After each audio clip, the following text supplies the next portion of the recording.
with your hosts, Andrew Romanella.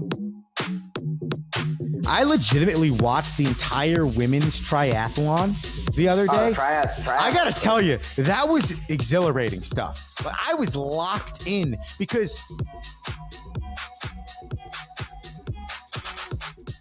what's going on, everybody? Welcome into another edition of the Rome Show here on 12ouncesports.com. Broadcast live on Facebook, YouTube, Twitter, Dingo TV channel 217. I am your host, Andrew Romanella. We are live here till 7:30, having a blast here on a Wednesday. So much to break down. Monday Night Football. We didn't get a chance to talk about it yesterday. What I learned about training camp in the National Football League. I got a little bit of info on Deshaun Watson. We got to talk some Cleveland Browns because I've mentioned this in the past few weeks, but I really need to delve into it today. And Major League Baseball's got us an update. Plus, there was a benches clear yesterday. That's right. There was a benches clearing brawl, quote unquote. Brawl is such a wrong word. There was benches clearing shoving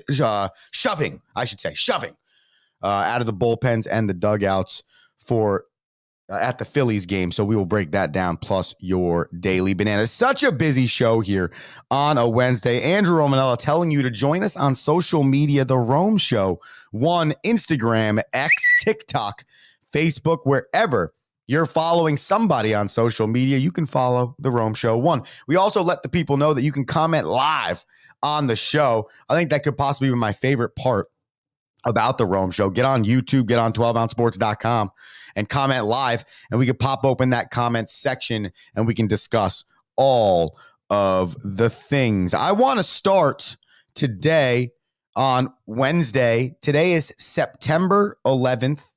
It is the 23rd anniversary of the September 11th attacks on the Twin Towers in New York, the Pentagon, and essentially the United States of America. So I just wanted to start today by reminding everybody never to forget the lives that were lost that day. Never forget the first responders, the people that ran into danger. And just, what happens with history is you get farther and farther away from it. And then there are generations and generations that obviously did not experience that history. But something like this, an attack on our world, an attack on a monument of buildings that stood for something in New York City, an attack on who we are. And there were so many people lost that day, and so many people sacrificed their lives to keep others alive. So we just wanted to start the show really quickly, reminding everybody to take a second today and think about that day. Think about the people that were lost that day, and just remember, and I hope that's a good reminder, just to be a good person and hopefully be a reason for change in this world, and not a reason that we have to continue to never forget terrible historic events in our country. So I'm going to take 5 seconds here of silence, and then we will dive into the show. Just never forget those lost on 9/11.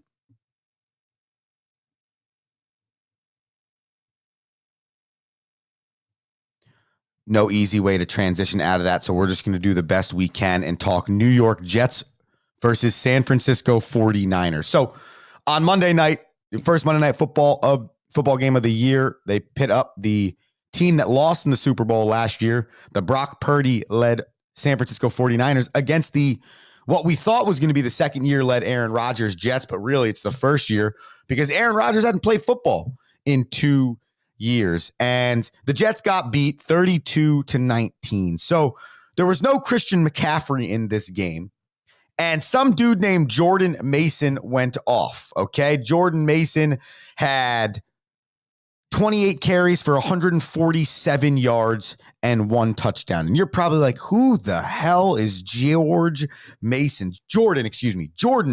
I think George Mason's that grilling pan, right? Like the pan, you put the thing down in your kitchen. That's the George Mason. Jordan Mason's the football player for the Niners. And so what I realized when watching this game on Monday night is twofold, okay? One, sometimes the organization is just the organization. And the problems within the organization are deep rooted way beyond the players' talent on the field and the coaching staff that you have. Sometimes I think it's just deep rooted in an organization to not be great, to have things look poor, for it to not live up to expectations. And I think that is the world the New York Jets are living in right now. I'm not saying this as a fan that wants to hammer this organization, as a Dolphins fan, or as anybody else that's just looking to bash on the Jets. Now, it's week one. I'm not saying this as an overreaction, okay? But when you look at the circumstances, right, you come out in this game and you say, we can lose this game, but it just needs to look right. It needs to look like we've all been believing it would look like for the last 2 years. It does not mean you beat this quite possibly second or third best team in the league on opening night. It just means that there's hope, that you believe, that there's a possibility. So that's the first thing. The second is that there are just some organizations where things are going to go well. And it's built in their foundation. It's deep rooted in their culture. Winning, being great, making right decisions. And that's the San Francisco 49ers. And I get to that by looking at this Jordan Mason running back situation. How is it, and their quarterback as well, how is it that other teams are wasting draft picks, wasting early picks, and getting zero return on the quarterback or the wide receiver or the running back or whoever their primary target is? But when you look at the San Francisco 49ers, you can go out. This is like unheard of. Draft Trey Lance, move up, draft Trey Lance. In that same draft, pick a quarterback with the last possible pick in the draft.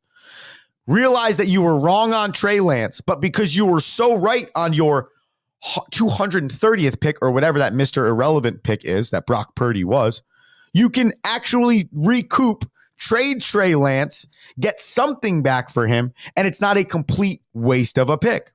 Okay? How is it that you have two completely separate organizations in terms of the foundation for winning?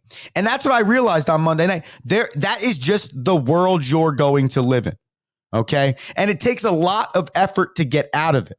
We're watching the Mets go through it right now.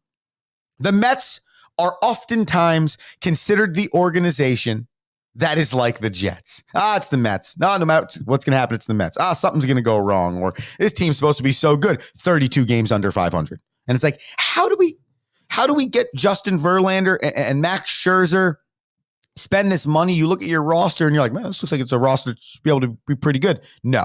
You get rid of all those guys, have a roster that everyone goes into the year and says, I don't think we're going to be that good. Now all of a sudden we're fighting for a wild card. But the history of the Mets has shown that you have to err on the side of pessimism over optimism. Okay? But since 2015, furthermore, since Steve Cohen purchased the team, it seems to be like there's a slow uptick in the way the organization is looked at, is operating, and where we are trending as Mets fans and a Mets organization in terms of culture and identity and long-term, this is who we are as an organization.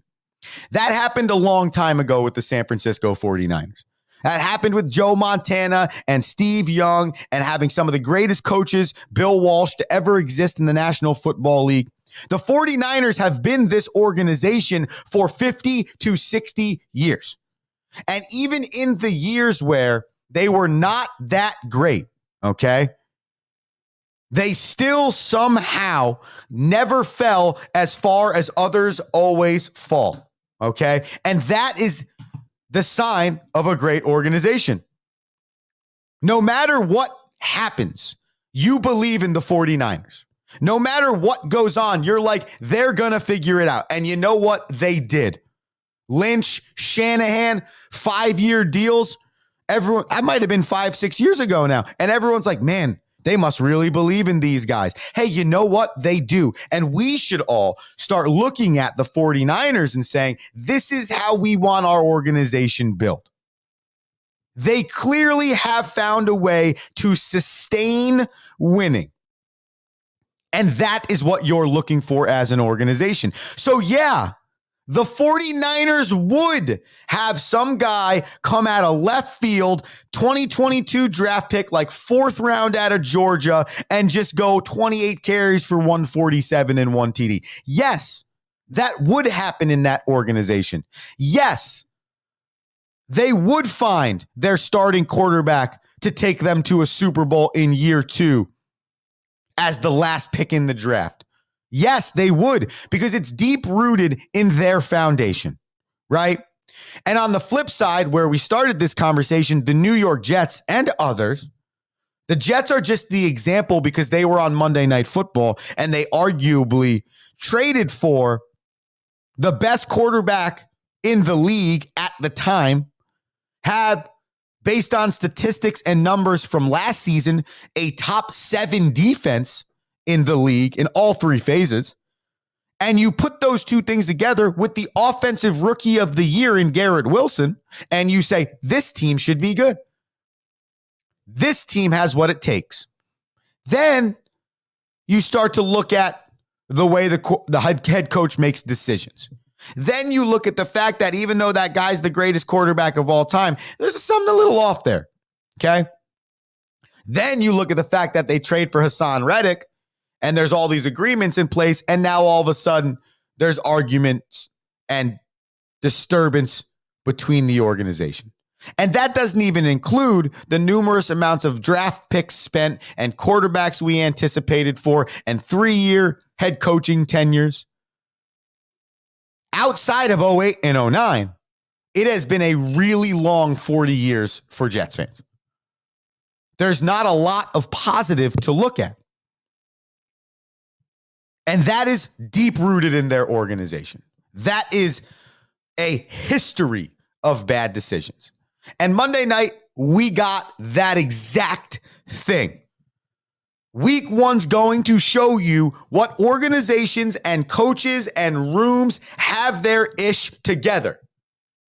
And week 1's also going to show you who didn't use the preseason appropriately and who took that thing for granted because they didn't want to get people hurt or whatever the case is. Okay? And so what I learned this weekend from the National Football League is preseason does matter. There is an aspect of preseason that matters. Look at the New York Football Giants.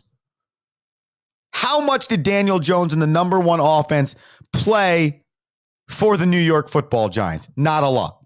A lot of people made note that the Giants were the only team in the National Football League that didn't throw a touchdown pass in the preseason. Excuse me. And I love looking back, thinking back to the radio show hosts or the guys on talking heads on TV that were like, oh, who cares? Giants haven't thrown a touchdown in the preseason. Who cares? It's the preseason. Huh. Well, how many touchdown passes did the Giants throw on the opening weekend? Was it 0? Oh, it was 0. So now that drought you were talking about that was quote unquote just the preseason is now an actual drought in the regular season when the games matter. That's deep rooted in the organization over the last 15 years. And the Giants are the middle of both teams. The Giants were who we thought the 49ers were for the last 70 years. Then all of a sudden, they win this Super Bowl in like 12 or 11 or whatever it was, and it has never been the same since. Since 2013, the New York Football Giants have essentially operated like the New York Jetropolitans. Both of those football organizations have been essentially embarrassing when it comes to their operations from top to bottom. That is not being mean. That is not being slightful. I'm attending most of those Giants games as a Dolphins fan. So I think I have the best view, very objective. And sometimes you just can't change that with a draft pick. You just can't. And to go back to what I learned, ask the Bengals.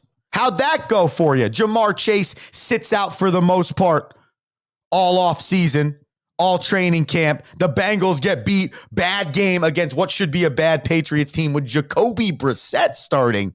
And they have Super Bowl aspirations. Not very good. Ask Brandon Ayuk how not using the preseason went. Yeah, great. The 49ers are stacked. They didn't even need Ayuk if you really think about it. But in week number 1, he had 2 catches for 28 yards. Ask CeeDee Lamb how the holdout thing is. CeeDee Lamb, 5 receptions for 61 yards. And how about the Jets in general?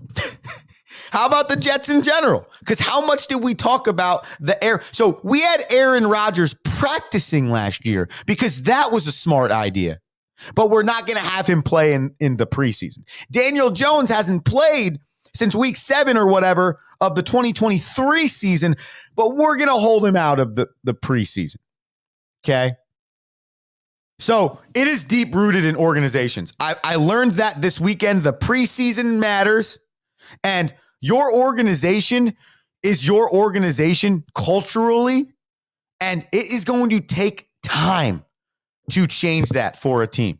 And I'm a Mets fan. I'm watching the Mets go through it right now. I'm also a Devils fan.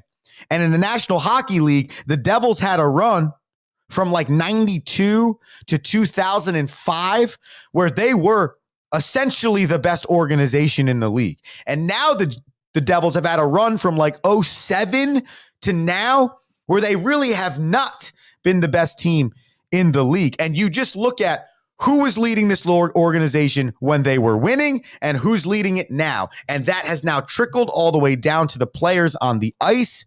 And that is how organizations get better. It is a top to bottom thing.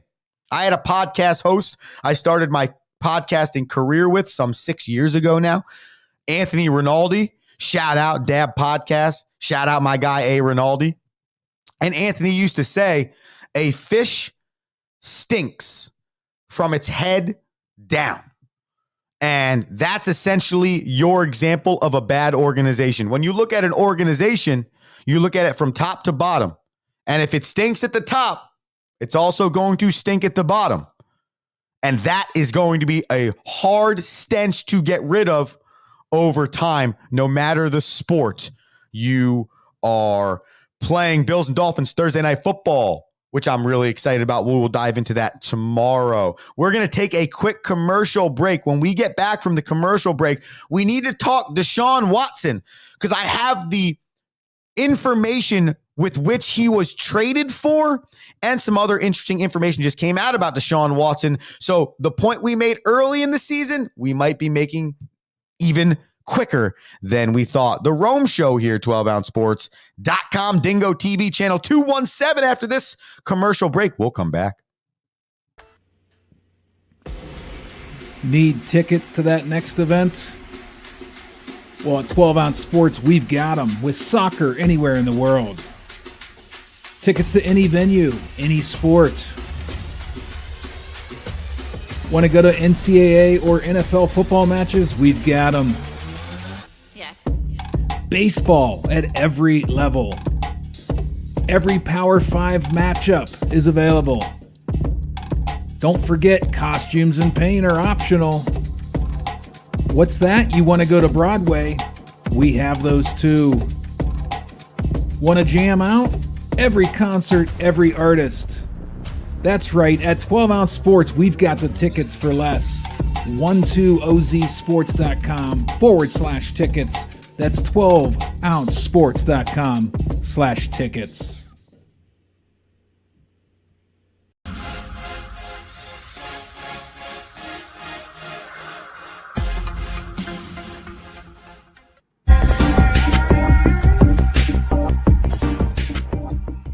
Welcome to MyBookie. You're ready to create an account and start making money, and we're here to help. And remember, you can get a bonus of up to $1,000 on your first deposit. Now you're ready to bet. Just go to mybookie.ag, visit the sportsbook, click on your bet, and input the amount you want to risk or win in the bet slip. Yes, it's that easy. Just remember, at MyBookie, you play, you win, you get paid.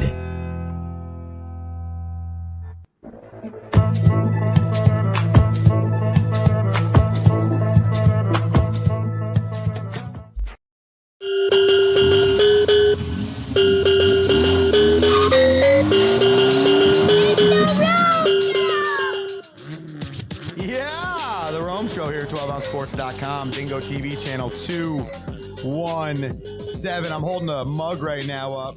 It says I'd rather be golfing. I would not rather be golfing. I love doing the Rome Show. So should change this mug to I'd love to golf after the Rome Show ends. Because I got to tell you, people, I've been playing some elite golf. I don't know if anyone's ever tried to keep their handicap that listens to the Rome Show out there.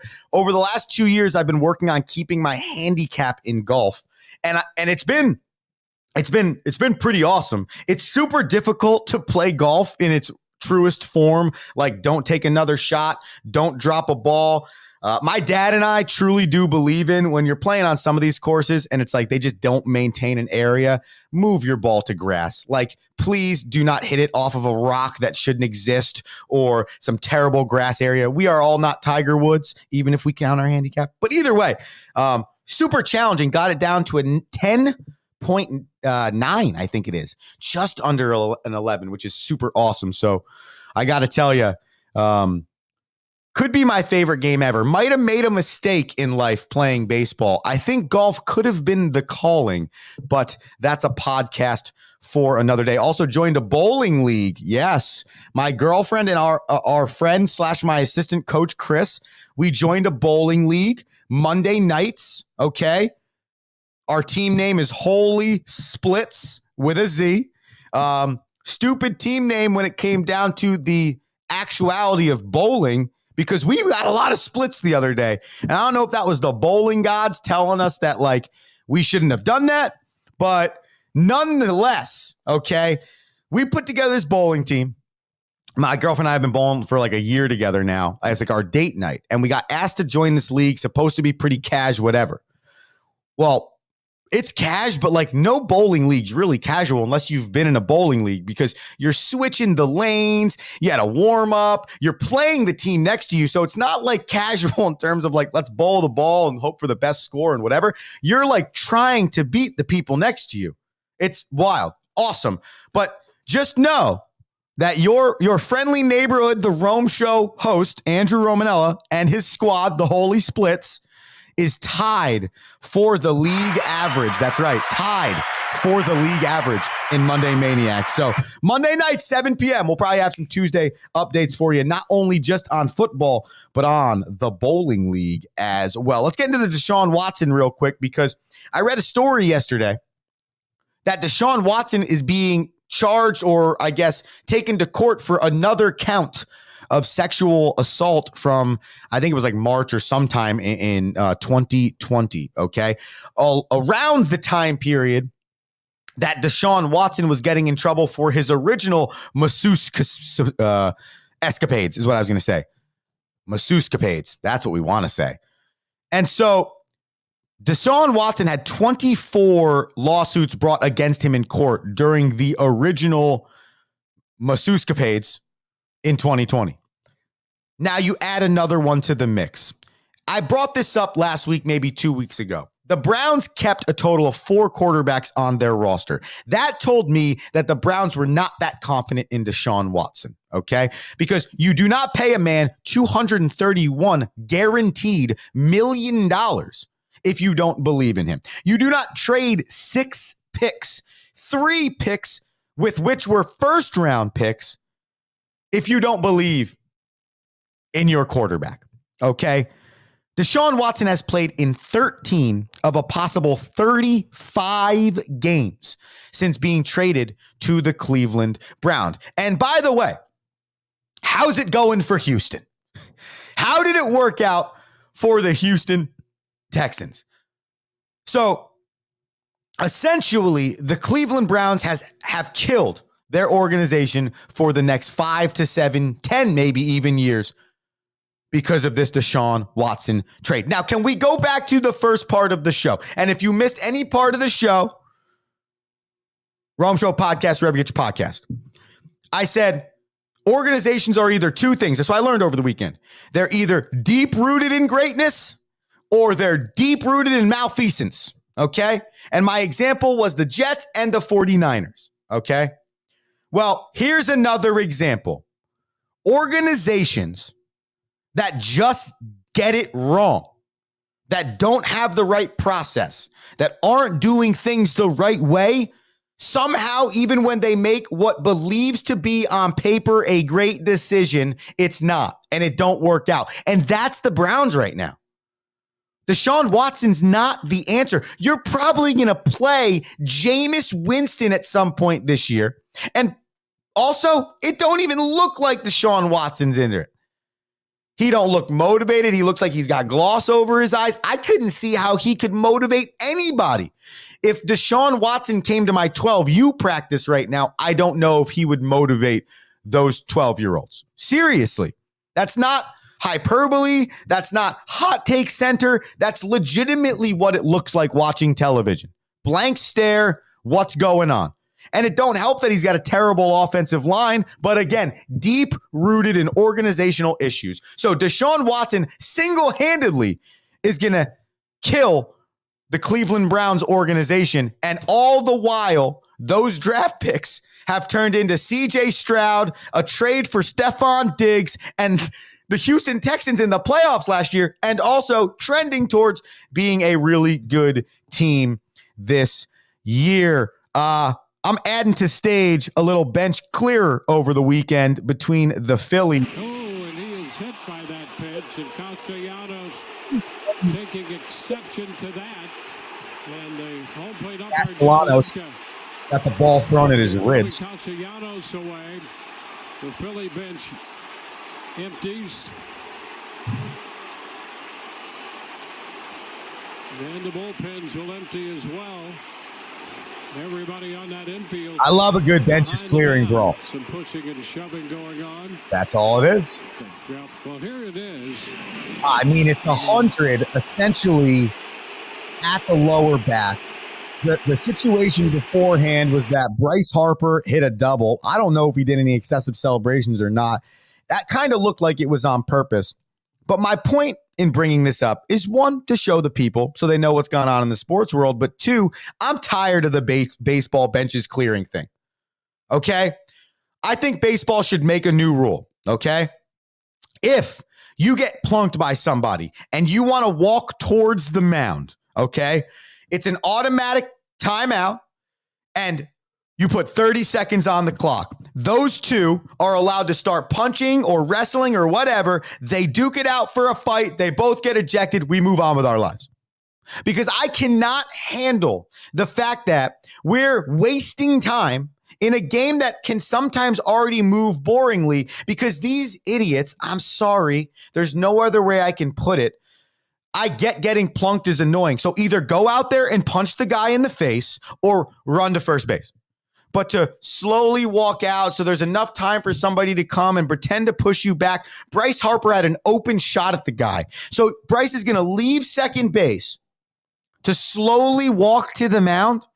Like, if you're that mad at the guy, go running jiu-jitsu, kick him in the throat, get a 15-game suspension, and set a tone. Or go running up to him, shove him from behind, and deck the next dude you see. I'm not saying I want that. What I'm saying is, if you're not going to do anything, don't do it. Then don't leave your dugout. Don't. Just stay. Go to first base, take your hit by pitch, and move on. I cannot stand. It's no longer Nolan Ryan and Robin Ventura. No one's going out to the mound and throwing a punch anymore. It's not happening. It's not the way the game operates anymore. So pitchers, if you can't control your stuff, then don't throw. Then don't pitch. Don't pitch inside. Okay, hitters, if you're not nutty enough to go out there and be a hockey player and actually engage in some fisticuffs, get it out and move on with your lives, then don't leave the box.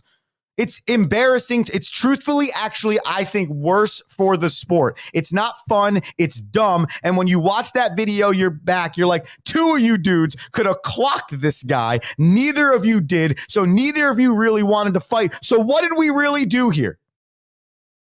So again, I'm not asking for fighting in the game. I'm asking for the Major League Baseball to put in a rule that says, okay, just like hockey. Okay, you guys want to fight? We'll stop play. We'll let you punch each other in the face. But now you're going to go sit out for 5 minutes and it could hinder your team.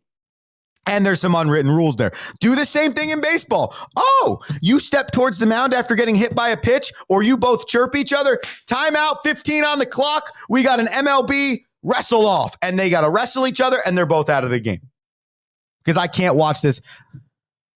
I don't want to say the wrong word here and get canceled off of 12ouncesports.com and Dingo TV channel 217. So I'm just going to use the word softish.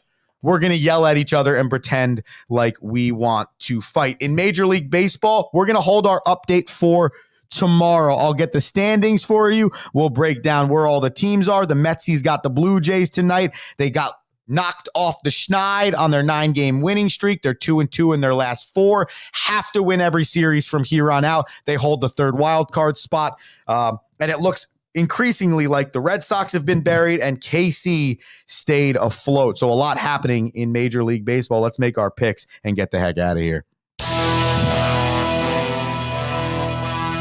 Yeah, I went in on the Niners and the Jets. We took Aaron Rodgers over 33.5 pass attempts. He was under. He only threw 21 balls. They brought Tyrod Taylor in as well later in that game. I did have the game going over 43.5. We nailed that. And I had Deebo Samuel rush plus receive over 67.5. He was in the 75 range. So we were 2-1 on Monday Night Football. So we're 84-65 long term. I'm going to give you the Mets money line tonight. They need to bounce back against the Blue Jays. Cannot afford a losing streak, even if it's only 2 games. So give me the Metsies over the Blue Jays. Caitlin Clark takes on the Las Vegas Aces in 2 games against the Aces so far this year. She has not gone over 20 points. They have the line at 23.5. I'm going to take Caitlin Clark under the 23.5 number against the Las Vegas Aces. But Caitlin Clark in her last 6 games has made 4 or more threes in all of those games and scored 24 or more points. So give me the leverage there. I do believe her 3 for 10, 4 for 10, 5 for 11 shooting will stay. I just don't know if she's going to get the volume of points. So I'll take Caitlin Clark over 3.5 3-pointers made. So to finish, Mets money line against the Blue Jays, Caitlin Clark under 23.5 points, but Caitlin Clark over 3.5 3-point field goals made. And ladies and gentlemen, that is Daily Bananas. That is the Rome Show here, 12ouncesports.com, Dingo TV channel 217. We'll be back tomorrow to break down Major League Baseball wild card standings and the National Football League Thursday Night Football. Andrew Romanella, you be electric today. I'm saying peace. Thank you for listening.